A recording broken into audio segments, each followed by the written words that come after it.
പരിശുദ്ധ പരമ ദിവ്യകാരുണ്യത്തിന് നേരവും ആരാധനയും സ്തുതിയും പുകഴ്ചയും ഉണ്ടായിരിക്കട്ടെ. പരിശുദ്ധ പരമ ദിവ്യകാരുണ്യത്തിന് നേരവും ആരാധനയും സ്തുതിയും പുകഴ്ചയും ഉണ്ടായിരിക്കട്ടെ. ഏറ്റു പ്രാർത്ഥിക്കുക. കർത്താവായ ദൈവമേ, കർത്താവായ ദൈവമേ, പരിശുദ്ധ കുർബാനയില് അങ്ങയുടെ സാന്നിധ്യത്തെ ഈ ആരാധനയില് എല്ലാ മക്കൾക്കും വെളിപ്പെടുത്തണമേ. പ്രത്യേകിച്ച് വലിയ ഹൃദയഭാരത്തോടെ അങ്ങയുടെ തിരുസന്നിധിയിൽ കണ്ണീർ വാർത്ത് എത്തിയിരിക്കുന്ന എല്ലാവരെയും പരിശുദ്ധമ്മേ, ദൈവമാതാവേ, ഇപ്പോഴ് ഈ നിമിഷം ഞങ്ങൾക്കെല്ലാവർക്കും വേണ്ടി പരിശുദ്ധ കുർബാനയോട് പരിശുദ്ധ കുർബാനയിൽ എഴുന്നള്ളിയിരിക്കുന്ന ഈശോ തമ്പുരാനോട് മധ്യസ്ഥം വഹിക്കണമേ. കണ്ണീരോടെയാണ് അവർ വരുന്നത്. ഞാൻ അവരെ ആശ്വസിപ്പിച്ച് നയിക്കും എന്നരുളി ചെയ്ത ദൈവത്തിന്റെ വാഗ്ദാനം സൗഖ്യമായി കടങ്ങളുടെ സമാശ്വാസമായി ജീവിതത്തിലെ സ്വസ്ഥതയും സുരക്ഷിതവുമായി സർവോപരി അമ്മ അനുഭവിച്ച അതേ ക്രിസ്തു അനുഭവം ഞങ്ങൾക്കും അവകാശമാകാൻ ഈ ആരാധനയുടെ നിമിഷം ഓ ദൈവമേ, അഭിഷേകമായി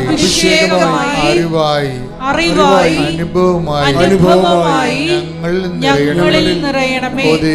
ഓ ദൈവമേ, അറിവായി അഭിഷേകമായി അനുഭവമായി ഞങ്ങൾ നിറയണമേ. അടയാളങ്ങൾ ലഭിക്കട്ടെ. അങ്ങയുടെ സാന്നിധ്യം അറിയട്ടെ. ദൈവജനം ഉണരട്ടെ. ഭൂമിയുടെ അതിർത്തികൾ വരെ ക്രിസ്തുവിന്റെ മഹത്വം പ്രകടമാകട്ടെ. യേശുവേ സ്തോത്രം, യേശുവേ നന്ദി, യേശുവേ ആരാധന. ഹല്ലേലൂയ, ഹല്ലേലൂയ, ഹല്ലേലൂയ, യേശുവേ സ്തോത്രം, യേശുവേ നന്ദി, യേശുവേ ആരാധന. ഹല്ലേലൂയ, സ്തുതിക്കട്ടെ. ഹല്ലേലൂയ,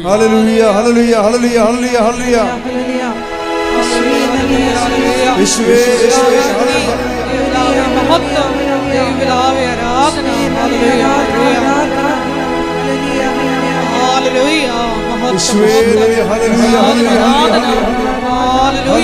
ഹല്ലേലൂയ, ഒരുമിച്ച് പാടാം. ശ്രുതികട്ടെ ഹല്ലേലൂയ, ശ്രുതികട്ടെ ഹല്ലേലൂയ, ഹല്ലേലൂയ, ഹല്ലേലൂയ, ഹല്ലേലൂയ.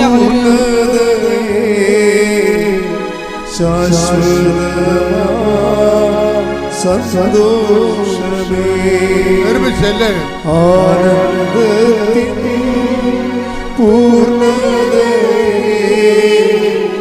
ശാശ്വതമാ സന്തോഷമേ ആനന്ദത്തിൻ പൂർണ്ണതയേ ശാശ്വതമാ സന്തോഷമേ. ഒരിക്കൽ കൂടി പൂർണ്ണതയേ ശാശ്വതമാ സന്തോഷമേ. ഓക്കെ, താങ്ക് യു കർത്താവേ, നന്ദി പറയുന്നു. മക്കളെ സന്തോഷമായിട്ടിരിക്കണം. കർത്താവിൻ്റെ വചനങ്ങളിലൂടെ നമ്മളൊക്കെ സഞ്ചരിച്ചു കയറി ഞാൻ നിങ്ങളോട് പറഞ്ഞെന്ന് അവസാനിപ്പിച്ചത്, ഞാൻ ഈ ദിവസം ഇങ്ങനെ വൈദികരുടെ ധ്യാനത്തിൽ പോയായിരുന്നു. ഒരു ധ്യാനത്തിൽ പോയപ്പോൾ ഇപ്പം എനിക്കവിടെ കുർബാന അർപ്പിക്കാൻ വേണ്ടി എനിക്ക് ഒരു അവസരം കിട്ടി. അപ്പോൾ ഞാനത് രാവിലെ പ്രാർത്ഥിച്ചു, വെളുപ്പിനെ എഴുന്നേറ്റ് പ്രാർത്ഥിച്ചു. അച്ഛന്മാരോട് അച്ഛന്മാരുടെ ധ്യാനമാണ്, അച്ഛന്മാരോട് എന്താ സംസാരിക്കണമെന്ന് അറിയാൻ പാടില്ല. ഈശോയോട് ചോദിച്ചുകൊണ്ടിരിക്കുകയായിരുന്നു. അപ്പോൾ എന്നോട് പറഞ്ഞത്,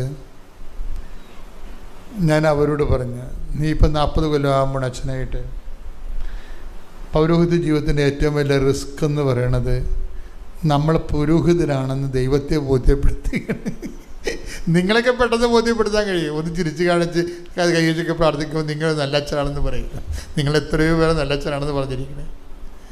പക്ഷേ ഏറ്റവും വലിയ പ്രോബ്ലം ഉള്ളത് ദൈവത്തെ ഞാൻ പുരോഹിതനാണെന്ന് ബോധ്യപ്പെടുത്താൻ വലിയ പ്രശ്നമാണ്. ഈ റിസ്ക് എല്ലാവർക്കും തന്നെ വരുന്നുണ്ട്. ഞാൻ ക്രിസ്തുവിനെ സ്നേഹിക്കുന്നുവെന്ന്, ക്രിസ്തുവിൽ വിശ്വസിക്കുന്നുവെന്ന് ദൈവത്തെ ബോധ്യപ്പെടുത്താൻ വലിയ പാടാണ്. നിങ്ങളുടെ ഉടമ്പടിയിലൂടെ ചെയ്യേണ്ടത് ഇതാണ്. ഇതിൻ്റെ റിസ്ക് ഫാക്ടർ നിങ്ങൾ കൺഫ്രണ്ട് ചെയ്യണം. ഇതിൻ്റെ റിസ്ക് ഫാക്ടർ എന്ന് പറയുന്നത് നിങ്ങൾ ഒരു വിശ്വാസിയാണെന്ന് ദൈവത്തെ ബോധ്യപ്പെടുത്തണം. പാടാ, ഭയങ്കര പാടാ. നിങ്ങൾ ഒരു വിശ്വാസിയാകുമ്പോൾ നമ്മൾ നേരത്തെ പറഞ്ഞ പോലെ വിശ്വാസത്തിൽ പല ഘടകങ്ങളുണ്ട്. അതിൽ ഒന്ന് മാത്രമാണ് പ്രാർത്ഥന. രണ്ടാമത്തത് പ്രഖ്യാപനമാണ്. വിശ്വാസ പ്രഖ്യാപനമാണ്. ഞാൻ എല്ലാ ധ്യാനങ്ങളും അത് പറയാറുണ്ട്. വിശ്വാസ പ്രഖ്യാപനത്തിൽ എന്ത് വേണം? ഒരു സമൂഹം വേണം. എന്താ കാര്യം? അത് 10:32 എല്ലാവർക്കും നമുക്കറിയാം. ഇപ്പോൾ കഴിഞ്ഞ ദിവസങ്ങളിൽ ഇയാളില്ലേ നമ്മൾ പറഞ്ഞ കക്ഷി ആകാശിൻ്റെ ഹീറോ. അപ്പോൾ ആകാശ് എന്നോട് അമ്മ പറഞ്ഞത് എന്താണ്? അവൻ്റെ അമ്മ പറഞ്ഞത്, എൻ്റെ മകനെ നീ ഇങ്ങനെ ഈ മുഴയും വെച്ച് ചെത്തിക്കറി കിടന്നു കഴിഞ്ഞാൽ എനിക്ക് സഹിക്കാൻ പറ്റത്തില്ല. അതുകൊണ്ട് ഇത് വേറെ വല്ല മാർഗം അന്വേഷിക്കണം. ഈ അമ്മയെടുത്ത് മാർഗമുണ്ട്, നീ പോയി ഉടമ്പടി എടുത്തിട്ട് ഉടമ്പടി തൈലം തേക്കാൻ പറഞ്ഞു. ഇപ്പോൾ കുറേ നാളായിട്ടുള്ള വേദനയും മുഴയൊക്കെ ഇത് എന്ത് മുഴയാണെന്ന് ദൈവത്തിന് അറിയാവുന്ന പറഞ്ഞ് നടക്കുന്ന ഒരു അവസ്ഥയാണ്. മാനസിക സംഘർഷമുള്ള സമയമാണ്. പക്ഷേ ഇവന് 2-3 ദിവസം ഇങ്ങനെ ഉടമ്പടി തൈലം തേച്ച്, ഈ ഉടമ്പടി തൈലം തേക്കും എപ്പോഴും നമ്മൾ വിശ്വാസ പ്രമാണം ചെല്ലാം മക്കളെ. അതാണ് പ്രഖ്യാപനം എന്ന് പറയണത്. പ്രാർത്ഥനയല്ലത്, പ്രഖ്യാപനം. വിശ്വാസ പ്രമാണം എന്ന് പറഞ്ഞാൽ പ്രാർത്ഥനയല്ല കേട്ടോ. നിങ്ങൾ വിശ്വാസ പ്രമാണം പ്രാർത്ഥന പോലെ ചെല്ലരുത്, അത് പ്രഖ്യാപനമാണ്. ഇപ്പം നമ്മുടെ ഉടമ്പടി തൈലം ഉപ്പൊക്കെ നമ്മൾ തേക്കുമ്പോൾ ഉടമ്പടിയിലുള്ള ഗുണമെന്ന് വെച്ചാൽ കുറേ പ്രയോഗങ്ങളുണ്ട്. ഈ വിശ്വാസം, പ്രാർത്ഥന, അതുപോലെ തന്നെ വിശ്വാസം, പ്രാർത്ഥന, വിശ്വാസം, പ്രഖ്യാപനം, വിശ്വാസം, പ്രയോഗം. ഇപ്പം നമ്മൾ ഉടമ്പടി തൈലം തേക്കുമ്പോൾ സംഭവിക്കണമെന്ന് വെച്ച് കഴിഞ്ഞാൽ അത് പ്രയോഗമാണ് വിശ്വാസത്തിൻ്റെ. ആ പ്രയോഗത്തെ സാധൂകരിക്കുന്നത് പ്രഖ്യാപനമാണ്. നമ്മൾ തൈലമല്ല നമ്മളെ സുഖപ്പെടുത്തുന്നത്. ആരാണ്? യേശുവിൻ്റെ നാമമാണ് സുഖപ്പെടുത്തുന്നത്. അതാണ് അതിൻ്റെ വിഷയം. ആ പ്രയോഗത്തിലുള്ളത് എന്താണ്? യേശുവിൻ്റെ നാമത്തിലാണ് നമ്മൾ വിശ്വസിക്കുന്നത്. അപ്പം അതെപ്പോഴും മനസ്സിലുണ്ടാണ്. തൈലം എടുത്തിട്ട് വെളിച്ചെണ്ണ തേക്കുമ്പോൾ നമ്മൾ ഒരു വിശ്വാസപ്രമാണം ചെല്ലുമോ തല കുളിക്കാൻ നേരത്ത്? ഇല്ല. അതുപോലെ അതുകൊണ്ടാണ് ഈ ഉടമ്പ് എടുക്കാത്ത ആൾക്കാർക്ക് നിങ്ങൾ എണ്ണ കൊടുത്തു വിടരുതെന്ന് പറയേണ്ട കാര്യം അതാണ്. ഉടമ്പടി തൈലം ഒരിക്കലും ഉടമ്പടി എടുക്കാത്തവർക്ക് കൊടുത്തു വിടരുത്. നിങ്ങൾക്ക് വേണമെങ്കിൽ പോയിട്ട് ഉടമ്പടി തൈലം തേച്ച് കൊടുക്കുക. അപ്പോൾ ആ തേക്കുമ്പോൾ വിശ്വാസപ്രമാണം ചൊല്ലിയിരിക്കണം. അത് അക്കാര്യത്തിൽ ആക്ടിവേറ്റ് ചെയ്യണമെങ്കിൽ വിശ്വാസപ്രമാണം വേണം. കാരണം വിശ്വാസ പ്രഖ്യാപനമാണത്. യാക്കോബിൻ്റെ ലേഖനം 5-ാം അധ്യായം 14-ാം വാക്യം. നിങ്ങളിൽ ആരെങ്കിലും രോഗിയാണെങ്കിൽ അവൻ സഭയിലെ ശ്രേഷ്ഠന്മാരെ വിളിക്കട്ടെ. അവർ കർത്താവിന്റെ നാമത്തിൽ അവനെ തൈലാഭിഷേകം ചെയ്ത് അവന് വേണ്ടി പ്രാർത്ഥിക്കട്ടെ. വിശ്വാസത്തോടെയുള്ള പ്രാർത്ഥന രോഗിയെ സുഖപ്പെടുത്തും. തൈലമല്ല സുഖപ്പെടുത്തണം. എന്താ സുഖപ്പെടുത്തണത്? വിശ്വാസത്തോടെ. എന്ത്? പക്ഷേ കർത്താവിൻ്റെ നാമത്തിൽ പ്രാർത്ഥിക്കണം. ഇപ്പം വിശ്വാസം ആരിലാണ്? കർത്താവിൻ്റെ നാമത്തിലാണ് വിശ്വസിക്കുന്നത്. അതുകൊണ്ടാണ് തൈലം അതിന് മീഡിയമായിട്ട് പ്രവർത്തിക്കുന്നത്. കർത്താവിൻ്റെ നാമത്തിൽ വിശ്വസിക്കാതെ, വിശ്വാസമില്ലാതെ തേച്ച് കഴിഞ്ഞാൽ പറഞ്ഞ ഫലങ്ങൾ ഉണ്ടാകത്തില്ല. അപ്പോൾ എപ്പോഴും നമ്മൾ ശ്രദ്ധിക്കുക. അതുകൊണ്ടാണ് ഉടമ്പടി എടുക്കാത്തവർക്ക് തൈലം കൊടുത്തു വിടരുത്. ഉടമ്പടി എടുത്തവർക്ക് വേണമെങ്കിൽ നിങ്ങൾക്ക് പോയി നേരിട്ട് ആ രോഗികളെ കണ്ട് എന്ത് സംഭവിച്ചാൽ ഇവൻ്റെ ഈ സിമ്പിൾ ഫെയ്ത്തില്ലേ, ആരുടെ ആകാശ് 3 ദിവസം അത് പറ്റിയുള്ളൂ. പിന്നെ ആകാശ് പറയണത്, ഞാനിത് എഴുന്നേൽക്കുമ്പോൾ തന്നെ തപ്പി നോക്കണം എല്ലാ ദിവസവും. ഈ മുഴ ഉണ്ടായ കാലം പോലെ ഞാൻ ചെയ്യണ പരിപാടിയാണ്. രാവിലെ എഴുന്നേൽക്കുമ്പോൾ തപ്പി നോക്കും. കാര്യം അത് വേദനിക്കണ കാരണമാണ്. ഇപ്പം എന്നാ പറ്റണത്, അത് കാണാനില്ലെന്ന്.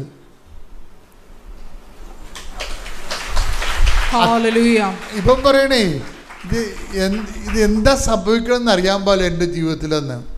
എൻ്റെ ജീവിതത്തിൽ എന്താ സംഭവിക്കണം വെച്ചാൽ അവരിതെല്ലാം ആദ്യമായിട്ട് എക്സ്പീരിയൻസ് അല്ലേ, ഇതിങ്ങനെ കാണാനില്ല. എത്രയോ മാസമായിട്ടാവാൻ കഴിഞ്ഞുള്ള അവൻ സാക്ഷ്യം പറയണം, ഇപ്പോഴും അത് കാണാനില്ല, തീർന്നു. അമ്മ അത് ഏറ്റെടുത്ത് കഴിഞ്ഞ്, അതുകൊണ്ടാണ് ഉടമ്പടി തൈലമൊക്കെ ഉപയോഗിക്കുമ്പോൾ എപ്പോഴും നമ്മളത് പ്രയോഗമാണ്, വിശ്വാസത്തിൻ്റെ പ്രയോഗമാണ്. പക്ഷേ പ്രയോഗത്തിനൊരു ഗുണമുണ്ട്, പ്രയോഗം സാധൂകരിക്കണമെങ്കിൽ പ്രഖ്യാപനം ഉണ്ടാകണം. യാക്കോബ് 5:14 നിങ്ങളിൽ ആരെങ്കിലും രോഗിയാണെങ്കിൽ അവൻ സഭയിലെ ശ്രേഷ്ഠന്മാരെ വിളിക്കട്ടെ. അവർ കർത്താവിന്റെ നാമത്തിൽ അവനെ തൈലാഭിഷേകം ചെയ്ത് അവന് വേണ്ടി പ്രാർത്ഥിക്കട്ടെ. അപ്പൊ ആരുടെ നാമത്തിലാണ് പ്രാർത്ഥിക്കേണ്ടത്? കർത്താവിന്റെ നാമത്തിൽ. അടുത്ത വചനം എന്താണ്? വിശ്വാസത്തോടെയുള്ള പ്രാർത്ഥന. വിശ്വാസത്തോടെ പ്രാർത്ഥന രോഗിയെ സുഖപ്പെടുത്തും. അപ്പൊ ആരെല്ലാം വിശ്വസിക്കണത്? കർത്താവിന്റെ നാമത്തിലാണ് വിശ്വസിക്കുന്നത്. ഇതാണ് പ്രഖ്യാപനം എന്ന് പറയണത്. ഉടമ്പടി കേൾക്കുമ്പോൾ തൈലം തന്നെ കേൾക്കുമ്പോൾ തന്നെ എടുത്ത് വിടണമല്ല. അത് നമ്മുടെ എന്താണ് ഇത്? അത് മെഡിസിൻ അല്ലത്. അതെന്താണ്? എപ്പോഴും നമ്മൾ ശ്രദ്ധിച്ചേക്കണം. മെഡിസിന് വേണ്ടി തരുന്നത് വല്ലത് എന്താണത്? അത് വിശ്വാസ പ്രഖ്യാപനത്തിന് വേണ്ടി തരണതാണ്. നിങ്ങൾക്ക് വിശ്വാസ പ്രഖ്യാപനത്തിൻ്റെ ആഴമനുസരിച്ചാണ് ഇത് വർക്കൗട്ട് ചെയ്യണത്. അല്ല, നിങ്ങൾ വർക്കെടുത്തൊരു മാന്ത്രികമായ എന്തോ മാജിക്കാണെന്ന് പറഞ്ഞ് ഇരിക്കരുത്. അന്ന് മാന്ത്രിക മാജിക്കൊന്നുമല്ല. അത് ആ 5:13 ബൈബിളിലുള്ള യാക്കോബ് 5:14 എൻ്റെ ഫോർമുല. നിങ്ങൾ കർത്താവിൻ്റെ തൈലം പൂശുക. പിന്നെ എന്ത് ചെയ്യണം? വിശ്വാസത്തോടെയുള്ള പ്രാർത്ഥന രോഗിയെ സുഖപ്പെടുത്തും. അപ്പോൾ കർത്താവിൻ്റെ നാമത്തിലാണ് വിശ്വസിക്കേണ്ടത്. അല്ല വല്ലാത്തിനും വിശ്വസിച്ചിട്ട് കാര്യമില്ല. യേശുക്രിസ്തുവിൻ്റെ നാമത്തിൽ വിശ്വസിക്കുമ്പോഴാണ് അത് സൗഖ്യമായിട്ട് മാറുന്നത്. അപ്പം അത് എപ്പോഴും നമ്മൾ ശ്രദ്ധിക്കണം. ഇനി നിങ്ങൾ ഉടമ്പടിത്തൈലത്തെക്കുറിച്ച് മറ്റുള്ളവരോട് പറയുമ്പോഴും അങ്ങനെ പറഞ്ഞു കൊടുക്കാവൂ. നിങ്ങൾ എൻ്റെ നാത്തൂനെ ഇത്തിരി ഉടമ്പടിത്തൈലം എന്താണെന്ന് ചോദിക്കത്തില്ലേ? നമ്മുടെ ആൾക്കാർക്ക് അതിൻ്റെ വായിട്ട് ചോദിക്കണമെങ്കിൽ ഒരു പ്രശ്നമില്ലല്ലോ. അവർക്കിവിടെ വരണ്ട, വണ്ടി കയറണ്ട, ഉപവസിക്കണ്ട, ഒന്നും ചെയ്യണ്ട. എന്നുവെച്ചാൽ നമ്മുടെ ആ സ്നേഹത്തെ അവർ ചൂഷണം ചെയ്യണം. അത് വർക്കൗട്ട് ചെയ്യത്തില്ല. അപ്പോൾ നിങ്ങൾ പറയണം, ജോസഫ് അച്ഛൻ്റെ ഈ ടോക്ക് കേൾപ്പിച്ച് കൊടുക്കണം. നാത്തൂന് തരാൻ പറ്റത്തില്ല. കാര്യം ഇതിൻ്റെ രീതി അതാണ്. അത് എനിക്ക് കേടാണ്, എൻ്റെ ഉടമ്പടിക്ക് കേടാണ്. ഞാനിതെല്ലാം പരിശുദ്ധമായി സൂക്ഷിച്ചുകൊള്ളാമെന്നാണ് ഉടമ്പടി എടുത്തിരിക്കുന്നത്. നിസ്സാരമല്ലേ ഇത്? കൃപാസനം അമേരിക്കയിലൊന്നും അല്ലല്ലോ. നിങ്ങൾക്ക് പോയി ഉടമ്പടി എടുക്കാവുന്നതല്ലേ ഉള്ളൂ. വൃത്തിയും മെനയായിട്ട് പറഞ്ഞു വിടണം, ഒരു കാര്യമില്ല. നിങ്ങൾ ഒരിക്കലും ഇത് പകർച്ച കൊടുക്കരുത്. പകർച്ച കൊടുക്കാൻ വേണ്ടി ചോറും ചമ്മന്തിയൊന്നുമല്ല. ഇത് കർത്താവിൻ്റെ നാമത്തിൽ വിശ്വാസത്തോടെ പ്രാർത്ഥിച്ചാൽ ഇത് ആക്ടിവേറ്റ് ചെയ്യത്തുള്ളൂ. ഇതുപോലെ തന്നെ ഉപ്പിൻ്റെ കാര്യം അങ്ങനെ തന്നെയാണ്. ഇപ്പം തന്നെ ഈ ആകാശിൻ്റെ ഇത് മുഴ തെറിച്ചു പോകുമെന്ന് പറഞ്ഞില്ലേ? ആകാശിൻ്റെ വേറെ പ്രശ്നങ്ങൾ എന്താണ്? ആകാശിന് കുറേ കുടുംബത്തിൽ ഒന്ന് രക്ഷപ്പെടുത്തി എടുക്കണമെങ്കിൽ കുറേ പാടാണ്. അല്ല, ഒരു പാടെന്ന് പറയണത് ഇവന് പഠിക്കണമെങ്കിൽ ലോണ് വേണം. ലോൺ ഒരിക്കലും കിട്ടത്തില്ല. 2.5 സെൻറ്റല്ലേ ഉള്ളൂ. അപ്പം അതുകൊണ്ട് ഇവന് ലോൺ കിട്ടത്തില്ല. ഇവന് പഠിക്കേണ്ടതെന്ന് വെച്ച് കഴിഞ്ഞാൽ ഫോറിൽ പോയാണ് പഠിക്കേണ്ടത്. ഈ അമ്മയോടുള്ള ബന്ധങ്ങളൊക്കെ സത്യസന്ധമാണെങ്കിൽ നമുക്ക് എന്ത് വേണമെങ്കിലും നമുക്ക് ആശിക്കാം. കാര്യം അപ്പോഴും അമ്മയ്ക്കായിരിക്കണം, ദൈവത്തിനായിരിക്കണം പ്രാധാന്യം. വിഷയത്തിന് പ്രാധാന്യം വെച്ചിട്ട് വിഷയം നേടാൻ വേണ്ടി അമ്മയെ ജാമ്യം നിർത്തണമെന്ന് വെച്ചാൽ അതൊന്നും നടക്കത്തില്ല. നിങ്ങളൊക്കെ ചെയ്യണം അതാണ്. ഒരു പരിപാടിയും ചെയ്യത്തില്ല. ഉടമ്പടിയോട് ബന്ധപ്പെട്ട കാര്യങ്ങളൊന്നും ഉടമ്പടി ചെയ്യേണ്ട പോലെ ചെയ്യത്തില്ല. മറിച്ച് നിങ്ങളുടെ കാര്യം നേടാൻ വേണ്ടി ദൈവത്തെ കൊണ്ടുവന്ന് കരുവ് നിർത്തും. അത് നടക്കത്തില്ല. അതെപ്പോഴും നമ്മൾ ശ്രദ്ധിക്കണം. എൻ്റെ പേര് നെതില. ഞാൻ കുരിശിങ്കൽ പള്ളി ഇടവക വൈപ്പിൻ അവിടെ നിന്നാണ് വരുന്നത്. എൻ്റെ മകൾക്ക് കിട്ടിയ ഒരു അനുഗ്രഹത്തിന് സാക്ഷ്യം പറയാനാണ് ഇവിടെ നിൽക്കുന്നത്. എൻ്റെ മകൾ മരിയ ഇസഡോറ 4.5 മാസം പ്രായമുള്ളപ്പോൾ വെസ്റ്റ് സിൻഡ്രം എന്ന് പറയുന്നൊരു രോഗം സ്ഥിരീകരിച്ചു. അൺകൺട്രോളബിൾ ഫിറ്റ്സ്, എപ്പിലെപ്സിയാണ് രോഗത്തിൻ്റെ കണ്ടീഷൻ. ഒരു ദിവസം 80 മുതൽ 90 പ്രാവശ്യം വരെ മോൾക്ക് ഫിറ്റ്സ് വരുമായിരുന്നു. 28 ഇഞ്ചക്ഷൻ സ്റ്റെറോയിഡ്സ് ഒക്കെ എടുത്തു, മരുന്നുകൾ കൊടുത്തു. പക്ഷേ ഡോക്ടർ വിനയൻ അമൃത ഇൻസ്റ്റിറ്റ്യൂട്ടിലെ എയിംസിലെ ഡോക്ടറാണ്. കേരളത്തിൽ ചുരുക്കം ചില പീഡിയാട്രിക് ന്യൂറോളജിസ്റ്റിൽ ഒരാളായ അദ്ദേഹം റിവ്യൂവിന് ചെന്നപ്പോൾ ഞങ്ങളോട് പറഞ്ഞു, ക്ലിയർലി ഹോപ്പ്ലെസ്, ഈ കുഞ്ഞിനെക്കുറിച്ച് നിങ്ങൾ പ്രതീക്ഷിക്കേണ്ട. അങ്ങനെയാണ് ഗൂഗിളിൽ മാത്രം എന്ത് വന്നാലും ഗൂഗിൾ നോക്കുക, അതിൽ തരുന്ന ഉത്തരത്തിൽ പൂർണ്ണമായും വിശ്വസിച്ചിരുന്ന ഞാനും എൻ്റെ ഹസ്ബൻഡും അതിൽ നിന്ന് തിരിഞ്ഞ് എല്ലാത്തിനും ഉത്തരം ദൈവത്തിന് തരാൻ സാധിക്കും, മനുഷ്യർക്ക് സാധ്യമായത് ദൈവത്തിന് സാധ്യമാണ് എന്നുള്ളതിൽ പൂർണ്ണമായും വിശ്വസിച്ചുകൊണ്ട് അങ്ങനെയാണ് ഞങ്ങളുടെ ഒരു ആൻറ്റി വഴി ഇവിടെ കൃപാസനത്തിൽ വന്ന് മോൾക്ക് വേണ്ടി ഉടമ്പടി എടുക്കുന്നത്. എല്ലാത്തിനുമുപരി മാതാവ് നൽകുന്ന സംരക്ഷണമാണ് വലുത് എന്ന പൂർണ്ണമായ വിശ്വാസം ഞങ്ങൾക്കുണ്ടായിരുന്നു. ഈ കഴിഞ്ഞ മെയ് 1-ാം തീയതി 2-ാം തീയതി അടുത്ത് മോൾക്ക് ആനൽ പോയിൻറ്റിനടുത്ത് മോഷൻ പോകുന്നതിനടുത്ത് ഒരു കുരു വന്നു. അത്യാവശ്യം വലിയൊരു കുരുവായി വന്നു. അത് പഴുത്ത് പൊട്ടി, തന്നെത്താനെ പഴുത്തു പൊട്ടി. ഇവിടെ ഉടമ്പടി ഉപ്പ് ഉപയോഗിച്ച് ഞാൻ വെള്ളത്തിൽ ഇരുത്തിയൊക്കെ പ്രാർത്ഥിച്ചു. ഒത്തിരി വേദനയൊക്കെ മോൾക്കുണ്ടായിരുന്നു. മോൾക്കിപ്പോൾ 1 വയസ്സായി. പക്ഷേ ഇത് കുരു പൊട്ടി പഴുത്തു പോയിരുന്നെങ്കിലും വേറെ പ്രശ്നങ്ങളൊന്നും കാണിച്ചില്ല. 4 ദിവസത്തിന് ശേഷം 4-5 ദിവസം കഴിഞ്ഞപ്പോൾ മോൾക്ക് ഒത്തിരി മരുന്നുകൾ ഓൾറെഡി കഴിക്കുന്നത് കൊണ്ട് വേറെ മരുന്നുകളൊന്നും കൊടുക്കണ്ടെന്ന് വിചാരിച്ചിട്ടാണ് അങ്ങനെ ചെയ്തത്. പക്ഷേ 4 ദിവസം കഴിഞ്ഞപ്പോൾ മോൾക്ക് ഒരു പനി അങ്ങ് തുടങ്ങി. ഈ പനി വന്നിട്ട് മോള് വിറയ്ക്കുന്നൊരവസ്ഥ. അപ്പോൾ എന്ത് ചെയ്യണമെന്നറിയില്ല. നേരെ അമൃതയിലേക്ക് എന്നെ കൊണ്ടുപോയി. അവിടെ ചെന്നപ്പോൾ അവർ പറഞ്ഞു, ഈ കുരു പൊട്ടിയെടുത്തുന്ന ഇൻഫെക്ഷൻ ആയതായിരിക്കാം. ആൻറ്റിബയോട്ടിക് സ്റ്റാർട്ട് ചെയ്തു. 2 ദിവസം കഴിഞ്ഞപ്പോൾ കുരു പുറത്തു, പ്ലസ് പനിയും സെറ്റിലായി. അപ്പോൾ നമ്മളും റിലാക്സ്ഡായി. പക്ഷേ വ്യാഴാഴ്ച തിങ്കളാഴ്ച ഹോസ്പിറ്റലിൽ കൊണ്ടുപോയി. വ്യാഴാഴ്ച അവിടെ നിന്ന് വരുന്ന വഴിക്ക് മോളുടെ കയ്യിൽ എന്നും ഒരു സംരക്ഷണമായിട്ട് ഇവിടുത്തെ ഉടമ്പടി കാശ് രൂപ ഇട്ട് കൊടുത്തിരുന്നു. ഒരുപാട് പേര് പറഞ്ഞു അത് ചെയ്യരുത്, കുഞ്ഞാണ്, വായിൽ വയ്ക്കും, വിഴുങ്ങും, ബുദ്ധിമുട്ടാകും എന്നൊക്കെ പറയെങ്കിലും നമുക്കതൊരു വിശ്വാസമായിരുന്നു. പക്ഷേ ഈ ഉടമ്പടി കാശ് രൂപം വ്യാഴാഴ്ച ഡോക്ടറെ കണ്ട് ഡോക്ടർ പറഞ്ഞു കുഴപ്പമൊന്നുമില്ല, ഇത് പുറത്തു, ഇതുമായിട്ട് ഇനി വേറെ കംപ്ലയിൻ്റ് ഒന്നുമില്ലല്ലോ, പനിയൊന്നുമില്ലല്ലോ, പൊയ്ക്കോളൂ എന്ന് പറഞ്ഞ് ഞങ്ങൾ പോന്നു. അന്ന് വൈകുന്നേരം എയിംസിൽ വെച്ച് തന്നെ, അമൃതയിൽ വെച്ച് തന്നെ ഈ കാശ് രൂപം നമ്മുടെ കയ്യിൽ നിന്ന് നഷ്ടപ്പെട്ടു. അങ്ങനെ അപ്പോൾ എൻ്റെ മനസ്സിനൊരു വല്ലായ്ക തോന്നി. എന്നാലും വീട്ടിൽ തിരിച്ചു വന്നു. വ്യാഴാഴ്ച കുഴപ്പമൊന്നുമില്ല. വെള്ളിയാഴ്ച വൈകുന്നേരം ഇപ്പോൾ പിന്നെയും പനി പതുക്കെ സ്റ്റാർട്ട് ചെയ്തു. ശനിയാഴ്ച ഇപ്പോൾ പനി പിന്നെയും കൂടി. നനച്ച തുണി മോളുടെ ദേഹത്തുനിന്ന് മാറ്റാൻ പറ്റാത്തൊരവസ്ഥ, അത്രയും പനി. ഫിറ്റ്സ് ഓൾറെഡി വരുന്നൊരു കുട്ടിയായതുകൊണ്ട് നമ്മൾക്ക് വളരെ ടെൻഷനായിരുന്നു ഇതെന്താകും അവസ്ഥ എന്നുള്ളതിൽ. ഇത് കൂടാതെ ഞങ്ങൾ ശ്രദ്ധിക്കാതെ പോയിരുന്നൊരു കാര്യം എന്ന് പറയുന്നത് മോൾക്ക് ഒത്തിരി ക്ഷീണമുണ്ടായിരുന്നു. ഈ ഒരാഴ്ചയായിട്ട് ഈ കുരു വന്നപ്പോൾ മുതൽ ക്ഷീണം എന്ന് പറഞ്ഞാൽ മോൾ ഉറക്കം 7 മണിക്ക് രാവിലെ എണീക്കുന്ന ഒരാൾ 11:30 മണിയായാലും എണീക്കുന്നില്ല. എണീറ്റാലും ഉറക്കത്തിലാണ് ഭക്ഷണമൊക്കെ കഴിക്കുന്നത്. ഫുൾ ഉറക്കം, ആഴത്തിലുള്ള ഉറക്കം, ഒന്നും അറിയാത്തൊരവസ്ഥ. അങ്ങനെ പനി പിന്നെയും വന്നതിനെ തുടർന്ന് ഞങ്ങൾ ഞായറാഴ്ച അമൃതയിൽ തിരിച്ചു കൊണ്ടുപോയി കാഷ്വാലിറ്റി ത്രൂ അഡ്മിറ്റ് ചെയ്തു. അഡ്മിറ്റ് ചെയ്യുന്ന ഒരു സമയത്തെ അവസ്ഥ എന്ന് പറയുന്നത് മോളെ തൊട്ടാൽ മോൾ അറിയുന്നില്ല, IV ക്യാനിലിട്ടത് അറിഞ്ഞില്ല, ഇഞ്ചക്ഷൻ എടുത്ത് അറിഞ്ഞില്ല, ബ്ലഡ് ടെസ്റ്റ് എടുത്ത് അറിഞ്ഞില്ല, ഒന്നും അറിഞ്ഞില്ല. മോൾ കരയുന്നില്ല, ഒന്നിനോടും പ്രതികരിക്കുന്നില്ല. അപ്പോഴാണ് ഞങ്ങളും ശ്രദ്ധിക്കുന്നത് മോൾക്ക് ഇതാണല്ലോ അവസ്ഥ എന്നുള്ളത്. നമ്മൾ ശ്രദ്ധിക്കാതെ പോയതൊരു കാര്യമായിരുന്നു അത്. അപ്പോൾ അങ്ങനെ അവർ പറഞ്ഞു അഡ്മിറ്റ് ചെയ്യണം, ബ്ലഡ് ടെസ്റ്റിൻ്റെ റിസൾട്ട് വെയിറ്റ് ചെയ്യണം എന്ന് പറഞ്ഞു. അങ്ങനെ ഉടനെ MRIക്ക് എഴുതി, എക്സ്റേ എഴുതി, EEG എഴുതി, മോളുടെ ഫിറ്റ്സിൻ്റെ ലെവൽ എന്താണെന്നറിയാം. MRIക്ക് എന്തുകൊണ്ട് എഴുതിയെന്ന് ചോദിച്ചപ്പോൾ അവർ പറഞ്ഞു ഫിറ്റ്സ് വരുന്ന കുട്ടിയാണ്, ബ്രെയിനിൽ അതിൻ്റെ വല്ല എഫക്റ്റും ആയിട്ടുണ്ടോ, അതുകൊണ്ടാണോ കുഞ്ഞിങ്ങനെ തളർന്ന് കിടക്കുന്നതെന്ന് അറിയാൻ വേണ്ടിയിട്ടാണ് ചെയ്തതെന്ന് പറഞ്ഞു. ഇമ്മീഡിയറ്റ്ലി അവർ വാർഡിലേക്ക് ഷിഫ്റ്റ് ചെയ്തു. മോളെ അവസ്ഥയിൽ മാറ്റമൊന്നുമില്ല, ഇത്തിരി കൂടി മോശമാവാണ് ചെയ്തത്. MRI എടുത്തിട്ട് പോലും മോൾ അറിഞ്ഞില്ല. ഒരു സെഡേഷനും ഇല്ലാണ്ട് MRI എടുത്തു. ഇത്രയും ശബ്ദമുള്ളൊരു മുറി കയറ്റിയിട്ട് കൂടെ നിൽക്കുന്നവർക്ക് വരെ തലവേദന ഉണ്ടാവുന്നതാണ്. പക്ഷെ മോൾ അറിഞ്ഞിട്ടില്ല, അത്രയും തളർന്നൊരവസ്ഥ. EEG എടുത്തു, അതും തലയിൽ മൊത്തം ഇങ്ങനെ ഒട്ടിച്ച് വെക്കും, ഇതൊന്നും അറിഞ്ഞിട്ടില്ല. അങ്ങനെ MRIയുടെ റിസൾട്ട് ഞങ്ങൾ ഡോക്ടറിൻ്റെ സമയപ്പോൾ ഡോക്ടേഴ്സ് പരസ്പരം ഡിസ്കസ് ചെയ്യുകയാണ് മോളുടെ കേസ്. അപ്പോൾ മോളിനോട് ബ്ലഡിൻ്റെ റിപ്പോർട്ട് വന്നപ്പോൾ അവർ പരസ്പരം 3 വാക്കുകൾ ഞാൻ കേട്ടു. ഒന്ന് മെനിഞ്ചൈറ്റിസ്, അതും ഒരു കണ്ടീഷനാണോ എന്നുള്ളവരുടെ ഡൗട്ട്. അതിൻ്റെ ഇടയ്ക്ക് അവർ പറഞ്ഞു ഓൺകോളജിയിലൊന്ന് റെഫർ ചെയ്യാം. അപ്പോൾ അതും കേട്ടു. പിന്നെ പ്ലേറ്റ്ലെറ്റ് കൗണ്ട് കുറവാണ്, മൊത്തത്തിലുള്ള കൗണ്ട് വളരെ കുറവാണ്. അപ്പോൾ ഇതെല്ലാം കേൾക്കുമ്പോൾ നമുക്കൊരു ടെൻഷനാണ്, ഇതെന്താണ്, ഏത് വഴിക്കാണ് പോകുന്നതെന്ന് അറിയില്ല. അവർ മെഡിസിൻസ് സ്റ്റാർട്ട് ചെയ്തു. അവർ പറഞ്ഞു ആൻറ്റി വൈറൽ പോകുന്നുണ്ട്, ആൻറ്റിബയോട്ടിക് പോകുന്നുണ്ട്, മെനിഞ്ചൈറ്റിസിൻ്റെ മെഡിസിൻ പോകുന്നുണ്ട്, പനി സെറ്റിൽ ആയില്ലെങ്കിൽ നട്ടിൽ നിന്ന് വെള്ളം എടുത്ത് ടെസ്റ്റ് ചെയ്യണം എന്ന് പറഞ്ഞു.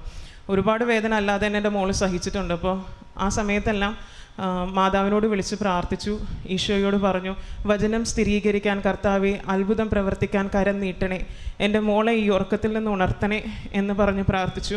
ലാസറിനെ ഉയർപ്പിച്ച എൻ്റെ ഈശോയെ, അപസ്മാര സുഖപ്പെടുത്തിയ എൻ്റെ ഈശോയെ, എൻ്റെ മോൾക്കും സൗഖ്യം നൽകി അനുഗ്രഹിക്കണേ എന്ന് നിലവിളിച്ച് പ്രാർത്ഥിച്ചു. ഇടവിടാതെ രാത്രിയും പകലും സമയം കൊടുക്കാതെ നിന്ന് പ്രാർത്ഥിച്ചു. മോളെ ഞായറാഴ്ച ആയപ്പോഴേക്കും കണ്ടീഷൻ വളരെ മോശമായി, ഓക്സിജൻ ലെവൽ താഴ്ന്നു, സാച്ചുറേഷൻ പോയിൻ്റ് ഡ്രോപ്പായി, ഓക്സിജൻ സപ്പോർട്ട് ഇല്ലാതെ നിലനിൽക്കില്ല എന്നുള്ളൊരവസ്ഥയായപ്പോൾ അവർ ICUലേക്ക് ഷിഫ്റ്റ് ചെയ്തു. ICU ഷിഫ്റ്റ് ചെയ്യുമ്പോൾ നമുക്ക് വിസിറ്റിംഗ് ഇല്ല. ആ സമയത്ത് മോള് ആദ്യമായിട്ടാണ് മാറി നിൽക്കുന്നത്. അപ്പോൾ ഹസ്ബൻഡ് കൊണ്ടുവന്ന ഒരു പത്രം എൻ്റെ കയ്യിലുണ്ടായിരുന്നു. ഈ മാസത്തെ പത്രം കയ്യിലുണ്ടായിരുന്നില്ല.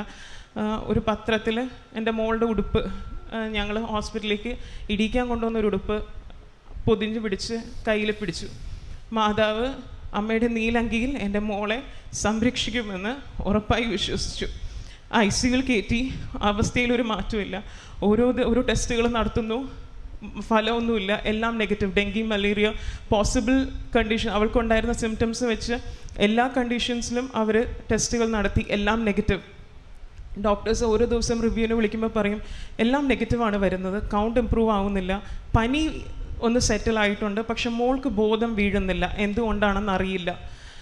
അങ്ങനെ പ്രാർത്ഥനാ സഹായത്തിന് ഞങ്ങളുടെ അടുത്തുള്ള ഫ്രാൻസിസ്, ഇവിടുത്തെ ശുശ്രൂഷകനാണ്, ഫ്രാൻസിസ് ചേട്ടനെ വിളിച്ചു.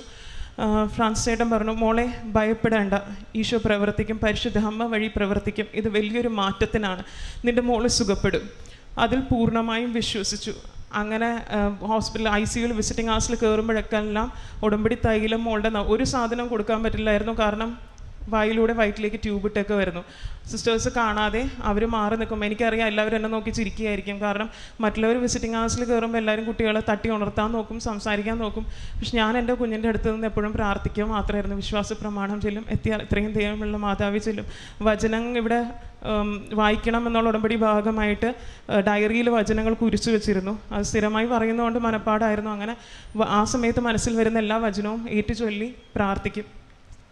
ഇത് മാത്രം ചെയ്തിട്ട് മോളെ വിളിക്കുകയൊന്നുമില്ല, ഇങ്ങനെ ഇറങ്ങിപ്പോരും. സിസ്റ്റേഴ്സിനോട് ചോദിക്കും മാറ്റം എന്തെങ്കിലും ഉണ്ടോ, അവർ പറയും ഒരു മാറ്റമില്ല. മോളൊന്ന് കണ്ണ് തുറന്ന ഒരു സെക്കൻഡ് ഒന്ന് കണ്ണ് തുറക്കും, അങ്ങനെ തന്നെ മോൾ ഉറങ്ങിപ്പോവാണ്, കാരണം അറിയില്ല. അങ്ങനെ എൻ്റെ ചുരുക്കം വളരെ ഏറ്റവും അടുത്ത ഫ്രണ്ട്സിന് ഞാൻ വാട്സപ്പിൽ മെസ്സേജ് ഇട്ടു, എൻ്റെ please pray for my baby like she's unconscious എന്ന് പറഞ്ഞ് ഞാൻ മെസ്സേജ് ഇട്ടു. അതിൽ ആരുടെയും കോൾ അറ്റൻഡ് ചെയ്യാൻ പറ്റില്ല എന്ന് ഞാൻ പ്രത്യേകം എഴുതി. പക്ഷേ എൻ്റെ ഒരു ഫ്രണ്ട് മാത്രം എന്നെ സ്ഥിരമായി വിളിച്ചുകൊണ്ടിരുന്നു. എന്താ കാരണം എന്നറിയില്ല, മനസ്സിൽ പറയുന്നുണ്ട് അവളുടെ കോൾ അവളെ തിരിച്ച് വിളിക്കുമെന്ന്. അങ്ങനെ അവളെ വിളിച്ച് അവൾ എന്നോട് ചോദിക്കുന്നത്, നിധി നിൻ്റെ കയ്യിൽ ഉടമ്പടി കാശുരൂപമുണ്ടോ എന്നാണ്. ഞാൻ ഞെട്ടിപ്പോയി, കാരണം എൻ്റെ കുഞ്ഞിൻ്റെ കയ്യിൽ നിന്ന് ഈ ഉടമ്പടി കാശുരൂപം പോയ വിവരം എനിക്കും ഹസ്ബൻഡിനും എൻ്റെ മമ്മിക്കും ഡാഡിക്കും അല്ലാതെ ആർക്കും അറിയില്ല. ഇവള് പറയുന്നത്, കഴിഞ്ഞ 3 ദിവസമായി ഞങ്ങൾ കുഞ്ഞിന് വേണ്ടി പ്രാർത്ഥിക്കുകയാണ്, ICUയിൽ കിടക്കുന്ന കുഞ്ഞിന് വേണ്ടി. അപ്പോഴെല്ലാം ശക്തമായ തോന്നൽ അവളുടെ മനസ്സിലുണ്ടാവുകയാണ്, അവൾക്ക് കൊണ്ടേ ഉടമ്പടി കാശുരൂപം കൊടുക്കുക, കുഞ്ഞിന് മാറ്റമുണ്ടാവും, കുഞ്ഞ് സുഖപ്പെടും എന്ന്. അങ്ങനെ ആ ഒരു തോന്നലിൻ്റെ ബേസിൽ ഞാൻ പറഞ്ഞു, കൈമാറ്റം ചെയ്യാൻ പാടില്ലാത്ത കാശുരൂപമാണ്, എന്നാലും നിൻ്റെ മോൾക്ക് വേണ്ടിയാണ് ഞാൻ ഈ ഉടമ്പടി പോലും എടുത്തെന്ന് ഞാൻ വിശ്വസിക്കുന്നു. കാരണം ഒരു കാരണമില്ലാതെ ഒരാഴ്ചയ്ക്ക് മുന്നേ അവൾ ഒരു ദിവസം രാവിലെ എണീറ്റ് ഒരു തോന്നലിൻ്റെ പേരിലാണ് ഇവിടെ വന്ന് ഉടമ്പടി എടുത്തത്. കാശുരൂപം കൊണ്ട് തന്നു. ബുധനാഴ്ച വൈകുന്നേരം കാശുരൂപമായി ഞാൻ ICUയിൽ കയറി, മോളുടെ നെഞ്ചത്ത് വെച്ച് കാശുരൂപം വെച്ച് വിശ്വാസ പ്രമാണം ചൊല്ലി പ്രാർത്ഥിച്ചു. മാതാവേ ഇടപെടണേ, എൻ്റെ കുഞ്ഞിനെ ഈ ഉറക്കത്തിൽ നിന്ന് ഉണർത്തണേ എന്ന് പറഞ്ഞ് പ്രാർത്ഥിച്ചു. ആ സമയം മുതൽ എൻ്റെ മനസ്സിൽ ഒരു വാക്ക് എപ്പോഴും വന്നുകൊണ്ടിരിക്കുകയാണ്, തൊണ്ട എന്നുള്ളൊരു വാക്ക്. അതെന്താണെന്നറിയില്ല, എന്തുകൊണ്ടെന്ന് എനിക്കറിയില്ല. ഞാനിത് മനസ്സിലിങ്ങനെ വിചാരിച്ചിരിക്കുകയാണ്. പിറ്റേ ദിവസം രാവിലെ ഡോക്ടർ വന്നിട്ട് പറയുകയാണ്, നമുക്ക് റെസ്പിറേറ്ററി പാനൽ ടെസ്റ്റ് നടത്തണം. തൊണ്ടയിൽ നിന്ന് ഒരു സ്വാബ് ഉപയോഗിച്ച് എന്തോ എടുത്ത് അവർ ടെസ്റ്റ് ചെയ്യുകയാണ്. കോടിക്കണക്കിന് വൈറസ് ഉണ്ട്, ഇതിലേത് വൈറസാണെന്ന് നമുക്ക് ടെസ്റ്റ് ചെയ്യാൻ നിന്ന് നിങ്ങളുടെ കാശ് പോവും, കുഞ്ഞിൻ്റെ ബ്ലഡും തീരും. ഇതിനിടയ്ക്ക് ബ്ലഡ് വരെ കയറ്റേണ്ടി വന്നു, കാരണം അത്രയും ടെസ്റ്റുകൾ നടത്തി. ഇതിലൊന്നും കണ്ടുപിടിക്കാൻ പറ്റാത്ത അവസ്ഥ. പക്ഷേ അന്ന് ആ ടെസ്റ്റ് നടത്തിയ അന്ന് വൈകുന്നേരം അമൃത ഇൻസ്റ്റിറ്റ്യൂട്ടിനടുത്തുള്ള ആരോഗ്യമാതാ ദേവാലയം, വേളാങ്കണ്ണി മാതാവിൻ്റെ ദേവാലയമാണ്. അവിടെ പോയി ഞാൻ മാതാവിനോട് പറഞ്ഞു, മാതാവ് ഇനിയൊരു ടെസ്റ്റും എൻ്റെ മോൾക്ക് ചെയ്യരുത്. ഈ ടെസ്റ്റ് ഒന്നെങ്കിൽ പോസിറ്റീവ് ആകണം, അല്ലെങ്കിൽ എൻ്റെ മോൾ ആ ഉറക്കത്തിൽ നിന്ന് ഉണരണം. ഫ്രൈഡേ മോർണിംഗ് ടെസ്റ്റ് റിസൾട്ട് വന്നു. മോൾക്ക് ആ ടെസ്റ്റ് പോസിറ്റീവ് ആയിരുന്നു. H1N1 സ്വൈൻ ഫ്ലൂ ആയിരുന്നു മോൾക്ക്. ഇത്രയും ദിവസം ഇത്രയും ടെസ്റ്റുകൾ 8-10 ഡോക്ടേഴ്സ് വെച്ച് അങ്ങോട്ടും ഇങ്ങോട്ടും മാറി മാറി ലക്ഷണങ്ങൾ വെച്ച് നോക്കിയിട്ടും കണ്ടുപിടിക്കാൻ പറ്റാഞ്ഞ ആ ടെസ്റ്റിന് എൻ്റെ ആ ഒരു കാശുരൂപം കൊണ്ട് പ്രാർത്ഥിച്ച് വന്ന പിറ്റേ ദിവസം മോൾക്ക് കൺഫേമായി എന്താണ് ടെസ്റ്റ് എന്നും. അതുപോലെ തന്നെ മാതാവിൻ്റെ പ്രത്യേക സംരക്ഷണമായിരുന്നു. മോൾ അന്ന് അഡ്മിറ്റ് ചെയ്ത ആ സമയം മുതൽ മോൾക്ക് ഇതിന് വേണ്ടിയിട്ടുള്ള മരുന്ന് പോകുന്നുണ്ടായിരുന്നു.